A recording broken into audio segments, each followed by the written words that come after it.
সে কয়েকশো বছর আগেকার ঘটনা, যখন মানুষ তন্ত্র মন্ত্র এবং তান্ত্রিকের ওপর বিশ্বাস করত।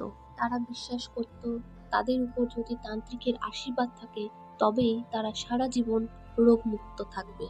তান্ত্রিকের আশীর্বাদ নিতে না নিতেই তখন এক মহিলা সেখানে আসতে থাকে। মহিলার বিচলিত অবস্থা দেখে তান্ত্রিকও যেন অবাক হয়ে যায়। মহিলাটার স্বামী খুব অসুস্থ। সে বিষয়ে চিন্তিত হয়ে মহিলাটি তান্ত্রিকের কাছে আসে। তান্ত্রিক যেন তার স্বামীকে আশীর্বাদ দিয়ে স্বামীর সব অসুখ যেন দূরে ঠেলে দেয়। তান্ত্রিক সব বুঝতে পেরে মহিলাটিকে বলতে থাকে, দাঁড়াও মা, সব ঠিক হয়ে যাবে।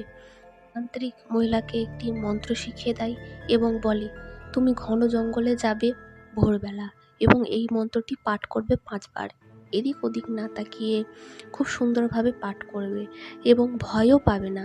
তারপর বাড়ি চলে আসবে। তার কথা মতোই মহিলাটি ভোরবেলা বনে যায় এবং মন্ত্রটি পাঠ করতে থাকে, ভয় না পেয়ে, এদিক ওদিক না তাকিয়ে। এই আশা নিয়ে যেন তার স্বামী ঠিক হয়ে যায়।